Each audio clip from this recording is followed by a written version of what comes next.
मित्रों, आप सब ने देखा कि कल ही भ्रष्टाचार के गंभीर आरोपों में घिरे हुए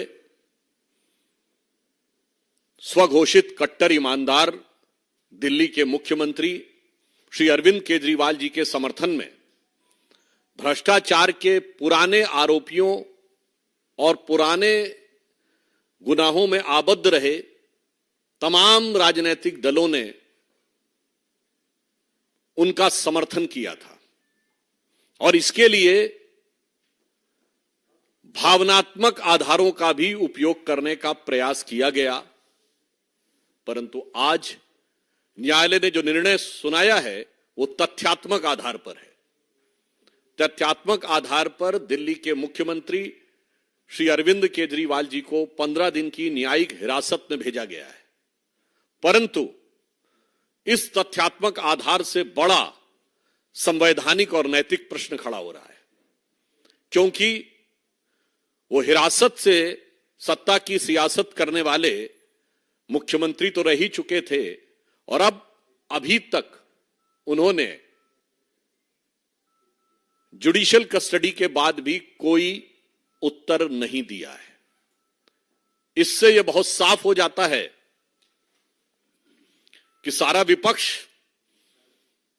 जिस आरोपी को बचाने के लिए प्रयास कर रहा था, न्यायालय की दृष्टि में वो गंभीर आरोप हैं और जो लोग केवल बयानबाजी करने का प्रयास करते हैं, यह विषय सिर्फ एक कानून या नियम का नहीं है। निश्चित रूप से न्यायालय के समक्ष कुछ ऐसे तथ्य रहे होंगे जो ना आपके संज्ञान में है ना हमारे संज्ञान में है, जिनके आधार के ऊपर यह निर्णय लिया गया। अतः हमारे विपक्षी दल जो निरर्थक और अनर्गल बयानबाजी करते हैं, उन्हें इन गंभीर तथ्यों पर विचार करना चाहिए और न्यायालय ने अपना इस विषय पर अभिमत दे दिया है। Those who try to portray the bogey of victimhood, I would like to underline that today's judgment of the court is based on the concrete evidences for which neither we or nor you or anybody else is privy to it. So it is the jurisprudence of the court which has decided to extend this judicial custody for 15 days. Now it raises certain moral and constitutional question. यहां पर मैं याद दिलाना चाहता हूं कि ये रामलीला मैदान में ही शादिया जी जिसके संस्थापक सदस्यों में रही, अन्ना जी उनके गुरु हुआ करते थे और हिंदी में एक कहावत होती है, गुरु गुड़े रहे चेला शक्कर हुई गए। तो गुरु ने तो कहा था हम राजनीति में नहीं आएंगे, चेला राजनीति में आके मुख्यमंत्री भी हुए लिए। परंतु कल उन्होंने एक दूसरी रैली की जिसमें उनके गुरु बदल गए, गुरु लालू प्रसाद यादव जी हो गए और मुझे प्रतीत होता है शायद उनके भी गुड़ के मुकाबले ये शक्कर होने की तरफ ना आगे बढ़ जाएं, क्योंकि लालू प्रसाद यादव जी ने तो कम से कम इस्तीफा दे दिया था जब वो जेल जाने लगे थे। अभी तक इन्होंने इस्तीफा नहीं दिया है। तो निश्चित रूप से यह दिखाई पड़ रहा है कि अपने गुरु की सारी शिक्षाओं को गुड़ गोबर करने का काम केजरीवाल जी ने आम आदमी पार्टी के अपने पूरे चाल चिंतन चेहरा चरित्र में दिखा दिया है। चरित्र लोगों को समझ में आ ही गया था, चाल पहले ही गड़बड़ नजर आ रही थी, अब चेहरा भी बिल्कुल साफ हो गया है। अब मैं यह भी कहना चाहता हूं कि इस प्रकार की मीडिया में रिपोर्ट आई है कि केजरीवाल जी ने वहां नाम लिया है कि मुख्य आरोपी विजय नायर आतिशी और सौरभ भारद्वाज को रिपोर्ट करते थे। महोदय, अब मैं ये कहना चाहूंगा, ये तो समझना बड़ा मुश्किल है कि भाई शराब का घोटाला तो था, जिसको देखो वही आज यहां मदहोश है। अब यहां किसने है पी और किसने है पिलाई, ये तो समझना बड़ा मुश्किल हो रहा है भाई। लगता है सबने मिल बांट कर है पी और पिलाई। यह दर्शाता है, या जिसे हमने हिंदी में एक कहावत है ना, एक हु तो समझाइए आके कूप ही में ही भांग पड़ी है। अर्थात एक व्यक्ति हो जो गलत रास्ते पे जा रहा हो, उसे आप सही रास्ते पे लाने का प्रयास कर सकते हो, नशे में हो, पर ऐसा लगता है कि कुएं में ही भांग पड़ी है, तो जिसने पिया वही नशे में है। ये गंभीर प्रश्न उठा रहा है। और अब इसके साथ यह भी बात बहुत साफ होती जा रही है कि केजरीवाल जी निरंतर ईडी के सामने आने से क्यों बच रहे थे। शायद उनको लग रहा हो और उनके आम आदमी पार्टी के बाकी सदस्य जो बहुत ही उत्साह और उच्छृंखलता के साथ उनका बचाव करते नजर आ रहे थे। शायद वो इस संभावित खतरे से डर रहे थे कि मानो वो कह रहे हो कि केजरीवाल जी कह रहे हो, बैठा हूं दिल में इतने राज छुपाए, जरा सा होंठ हिले तो जाने कितनों का दिल डगमगाए। तो इसलिए हम यह बात स्पष्ट करना चाहते हैं कि शराब घोटाले को लेकर दिल्ली सरकार की स्थिति भ्रष्टाचार के आरोप में उत्तरोत्तर स्पष्ट होती चली जा रही है। न्यायालय के द्वारा यह निर्णय होने के बाद अब यह देखने का विषय होगा कि केजरीवाल जी इस्तीफा लेते हैं या अपने किसी दूसरे गुरु के नक्शे कदम पे चलते हुए देखना होगा कि वो नई राजनीति के स्वयंभू किरदार कोई नई राजनीति की तरफ बढ़ते हैं या पुरानी राजनीति को, जिसे कहते हैं ना old wine in a new bottle, तो पुरानी राजनीति को एक नए किरदार में प्रस्तुत करते हैं। धन्यवाद। अब शादिया जी आपको संबोधित करेंगे।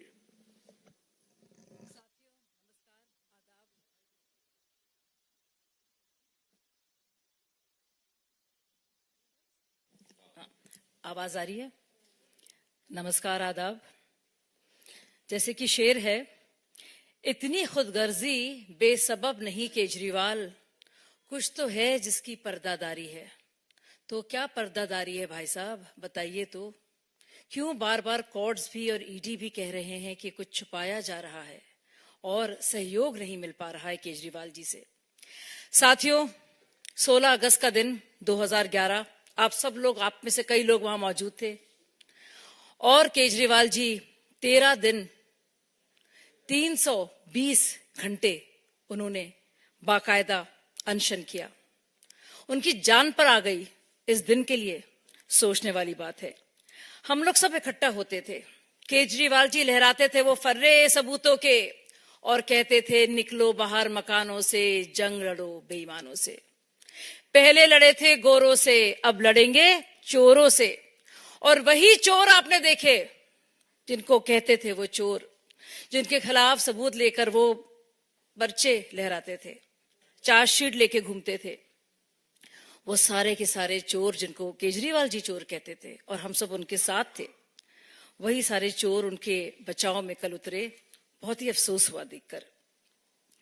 साथियों, आप लोग जानते हैं कि केजरीवाल जी ने अपने पुराने साथियों के साथ क्या कुछ किया। एक एक करके सबके साथ विश्वासघात किया। गुरु अन्ना जी के बारे में तो बताया ही सुधांशु भाई ने, लेकिन एक एक करके आपने देखा, चाहे वो योगेंद्र यादव हो, प्रशांत भूषण हो, सबसे पहले मैं इससे निकली, मयंक गांधी हो, और ऐसे बहुत सारे लोग बिछड़े सभी बारी बारी। ये तो बात है पुराने साथियों की, जिसमें एडमिरल रामदास जो कि अंदर के उनके लोकपाल थे, उनको भी बड़े बेआबरू होके कूचे से निकाला गया। अब साथी सोचे नए साथियों की बात करते हैं। सुनीता भाभी ने कहा था सबसे पहले कि ऐसे कुछ खुलासे हैं जो केजरीवाल जी कल कोर्ट में करेंगे। अब सोचने वाली बात है, अगर इतने पुख्ता सबूत और खुलासे थे तो भाई मनीष सिसोदिया तो 1 साल 2 महीने से जेल में सड़ रहे हैं, उनके पक्ष में क्यों नहीं किए? संजय सिंह उनके प्रिय साथी, उनके पक्ष में नहीं किए। और अब एक और बात जो पता चल रही है, सूत्रों के हवाले से नहीं, बाकायदा रिमांड कॉपी में भी इसका जिक्र है कि अब उनका बयान ये है कि आतिशी मरलीना जी, जो कभी मरलीना होती हैं कभी आतिशी सिंह होती हैं, और सौरभ भारद्वाज जी बाकायदा वो रिपोर्ट करते थे विजय नायर को। विजय नायर कौन? वही मीडिया सलाहकार। कौन मीडिया सलाहकार? जिसने बाकायदा समीर महेंद्रू से फोन करवाया था केजरीवाल जी को, जिसके बारे में केजरीवाल जी ने क्या कहा था? हाँ, ये मेरा ही लड़का है। सोचने वाली बात है साथियों। पुराने साथियों के साथ जो किया वो किया, अब नए साथियों का क्या हर्ष हो रहा है और क्या हशर होने वाला है, आपको बहुत जल्दी पता चल जाएगा। धन्यवाद। बहुत बहुत धन्यवाद।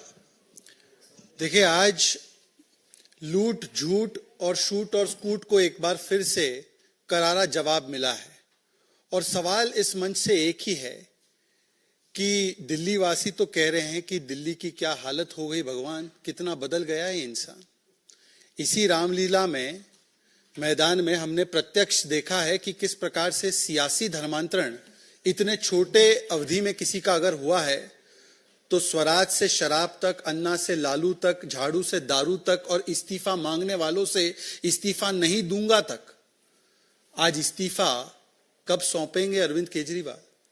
क्योंकि यही थे ना Arvind Kejriwal, constitutional legal position छोड़ दीजिए, मोरालिटी के आधार पर किसी पर आरोप लगता था, केवल आरोप लगता था, तो इसी रामलीला मैदान में जहां पर शाजिया जी हुआ करती थी, वहां पर ये लोग रोज नारे लगाते थे कि भाई अगर इस्तीफा देना है तो अभी दे दीजिए एक्यूजेशन लगने पर। और लालू जी का मांगा, सोनिया जी का मांगा, राहुल जी का मांगा, अखिलेश जी का मांगा, सबका मांगा। आज उन्हीं राहुल जी, लालू जी, सोनिया जी, तेजस्वी जी के साथ खड़े होकर कह रहे हैं कि मैं इस्तीफा नहीं दूंगा। तो कितना बदल गया है इंसान।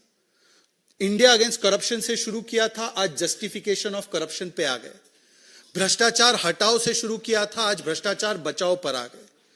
और देखिए, आज 2-3 विषयों पर मैं बोलना चाहता हूं।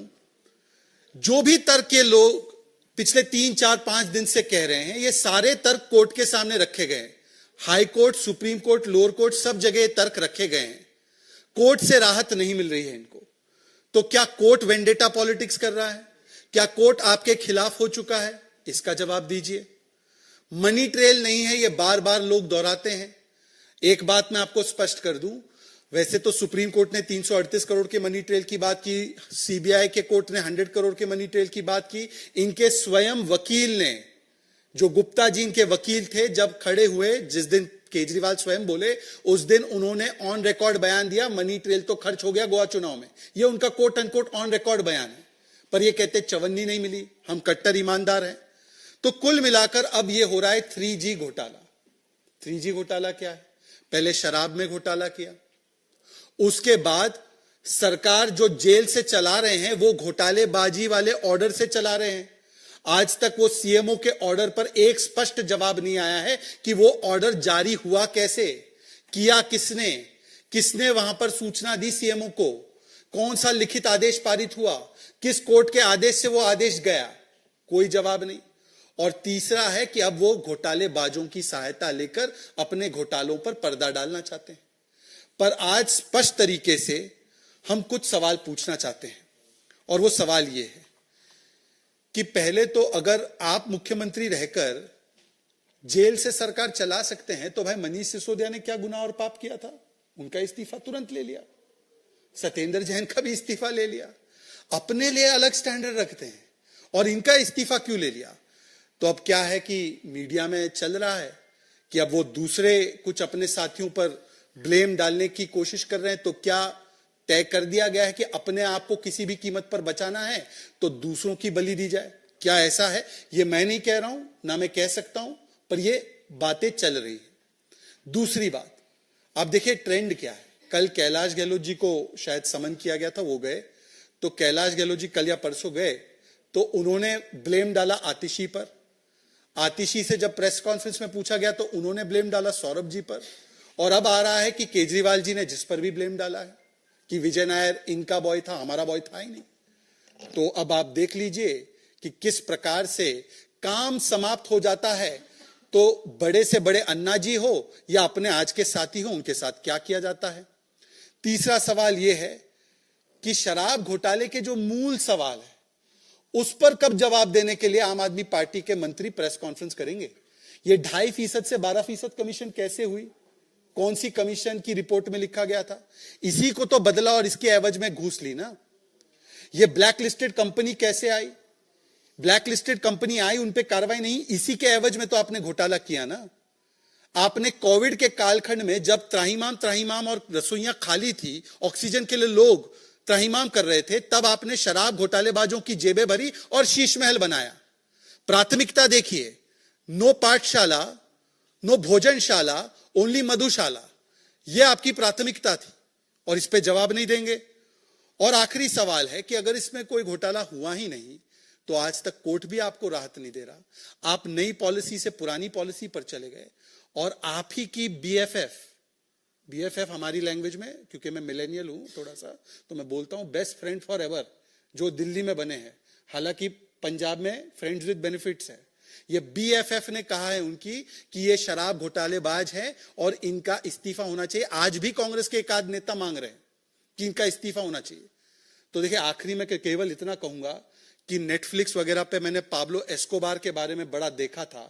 ये पाब्लो एस्कोबार नशा का कारोबार चलाता था जेल के भीतर से, और दिल्ली में भी एक पाब्लो एस्कोबार दिखाई देगा जो सरकार अपनी चलाएगा दिल्ली के जेल के भीतर से। वैसे जेल के अंदर क्या क्या सुविधाएं उपलब्ध होती है सत्येंद्र जैन के माध्यम से हमें पता चला है, पर वहां से चलेगी सरकार। ये कितना बदल गया इंसान, इसका जवाब आज दे अरविंद केजरीवाल। अब एक एक करके हम इसी विषय पर सवाल लेंगे, और नारी शक्ति का सम्मान करते हुए प्रज्ञा जी आप शुरू कीजिए, सुधांशु जवाब दें।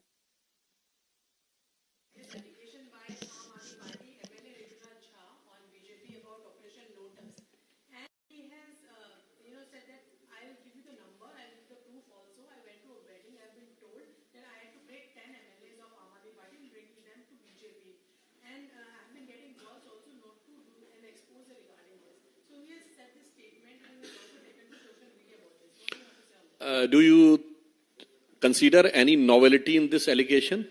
So I think this type of allegation lacks any substantivity.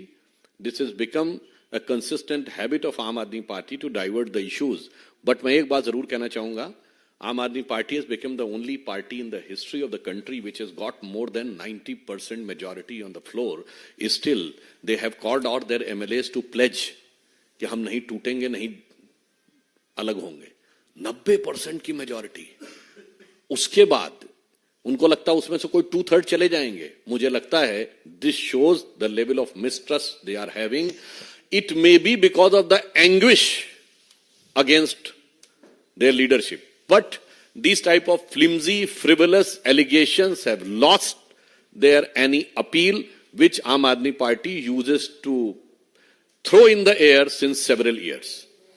I would just like to say one more thing. Alright. What prevents Rituraj ji, prevents him from going to the police station and lodging an FIR? Why take to social media? Why not give evidence? Why not name the people? And what kind of evidence does he have? What stops him from going to the police station? वैसे इसमें एक और बात add कर दें, केजरीवाल जी भारत के पहले मुख्यमंत्री थे जिन्होंने एक नया तरीका बताया था, कोई भी तुमसे घूस मांगे तो उसका स्टिंग कर लेना। कहाँ है वो स्टिंग भाई? नहीं, इसी मतलब आपके विधायक ही नहीं बात कर रहे हैं, ये दर्शाता है हमेशा वो चेहरे से कुछ और, शक्ल से कुछ और नजर आते हैं, और बाखुदा आगे आप खुद समझ पाते हैं। इसमें केवल एक फैक्चुअल पॉइंट ऐड करूंगा, फिर रविकांत जी का मौका है। इसमें केवल एक चीज कि 1-1.5 साल पहले प्रज्ञा जी, सौरभ भारद्वाज ने प्रेस कॉन्फ्रेंस करते हुए और बाकी के नेताओं ने कि 800 करोड़ रुपए भारतीय जनता पार्टी ने इकट्ठा कर रखे हैं आपकी पार्टी को तोड़ने के लिए, और उन्होंने कहा सही समय पर हम मीडिया वालों को ऑडियो टेप देंगे। मैं आज सभी मीडिया वालों से विशेष आग्रह कर रहा हूं कि आप जाकर वो वाला ऑडियो टेप पहले चला दें चैनलों पर जो उन्होंने 1.5 साल पहले कमिट किया था, क्योंकि इस प्रकार का अगर उनके पास प्रूफ है तो ये पीओसीए में जिसके पास प्रूफ है उसके ऊपर अनिवार्य होता है इसका प्रूफ सबमिट करे लॉ एजेंसी को। आज तक वो नहीं आया। एनीवे, रविकांत जी।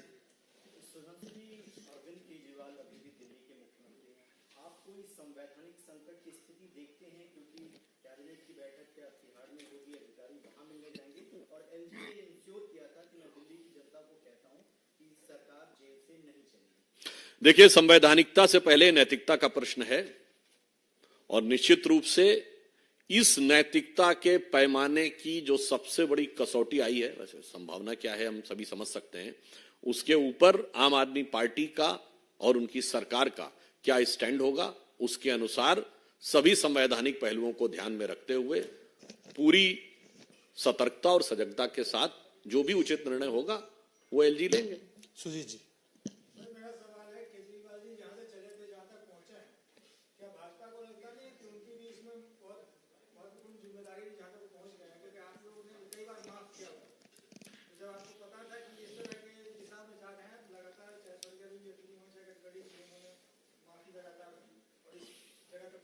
नहीं, जो आप शायद इस विषय को मैं आपको तथ्य स्पष्ट कर दूं, वो जो चले हैं तो पहला कदम किसने चलाया था?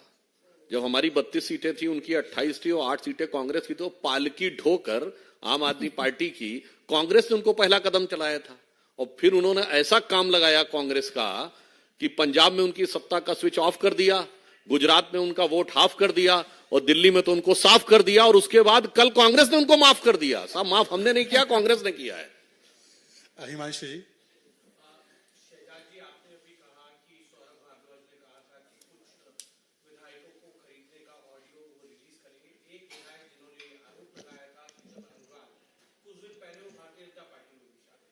नहीं, अच्छी बात है। तो उनसे आप जाकर विस्तृत इंटरव्यू लीजिए कि कैसे वो आरोप लगाया था, उसके पीछे क्या तथ्य थे, और ऑडियो टेप है या नहीं, वो आपको फर्स्ट हैंड बता पाएंगे। ठीक, और कोई पूछिए सवाल? पूछिए।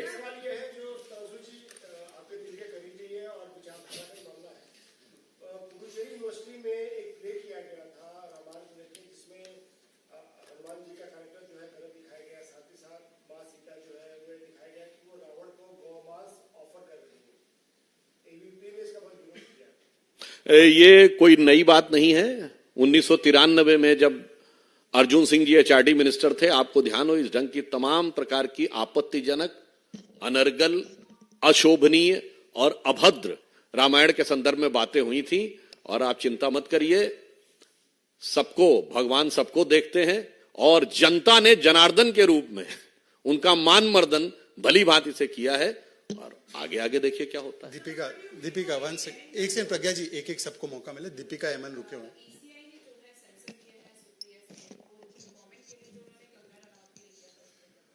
Look, one thing is very clear, that the Congress party is the most misogynistic and woman-hating party. Congress से ज्यादा महिला विरोधी दल हो ही नहीं सकता। 25 तारीख की घटना थी, सुप्रिया श्रीनेत ने न केवल कंगना जी का बल्कि पूरे मंडी का और हिमाचल प्रदेश के बहुत ही अच्छे स्वभाव के लोगों का अपमान करने का काम किया उस पोस्ट के माध्यम से, और उन्होंने ये कुतर्क दिया कि ये किसी ने किया है मेरे हैंडल से। अब इतने दिन हो गए हैं, 1 अप्रैल आ चुकी है, परंतु वो आइडेंटिफाई नहीं हो पाया कल्प्रिट। और उसके अलावा कांग्रेस के अन्य नेताओं ने भी इसको ट्वीट किया था। मतलब ये सहयोग नहीं, ये सोचा समझा प्रयोग था। और कांग्रेस का अगर चरित्र देखें तो कर्नाटका के कांग्रेस के मंत्री कहते हैं कि महिलाओं का काम केवल रसोई तक सीमित होना होता है, जिसपे साइना नेहवाल जी ने अपना शायद ट्वीट किया था। आपने देखा होगा कि किस प्रकार के लोगों को बुलाकर प्रियंका वाड्रा ने टिकट दिया है हाल ही के चुनाव में।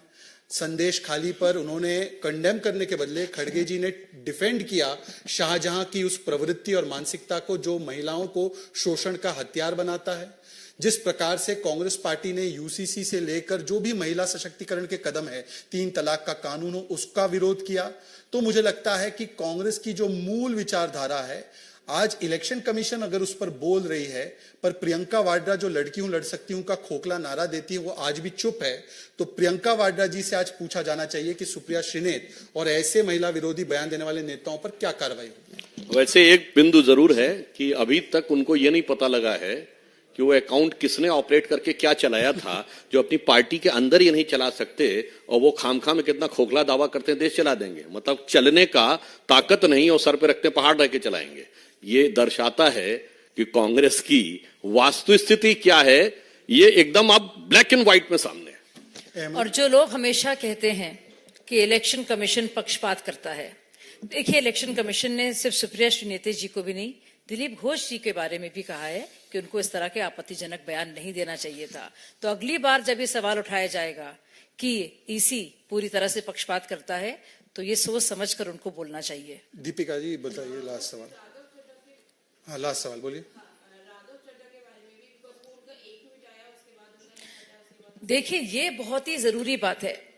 इतने बुरे सितारे हैं गर्दिश में आम आदमी पार्टी के, केजरीवाल जी के, और सोचने वाली बात है कि उनकी राज्यसभा स्वाति मालीवाल जो उनके सदस्य हैं वो गायब हैं, उनकी बहन का इलाज विदेश में चल रहा है, चलिए समझ आता है।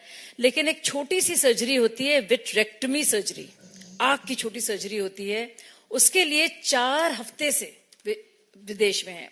और खुद दिल्ली सरकार जो चलाती है अस्पतालों को, उनमें से एक है गुरु नानक आई सेंटर, जिसमें से खास तौर से रेटिना क्लिनिक है। तो ये जो है राघव चड्ढा ठेंगा दिखा रहे हैं ना सिर्फ केजरीवाल जी को, बल्कि जो स्वास्थ्य सेवाएं जो बहुत ही पब्लिसाइज होती हैं उनका भी। बहुत बहुत धन्यवाद सुजीत जी, बहुत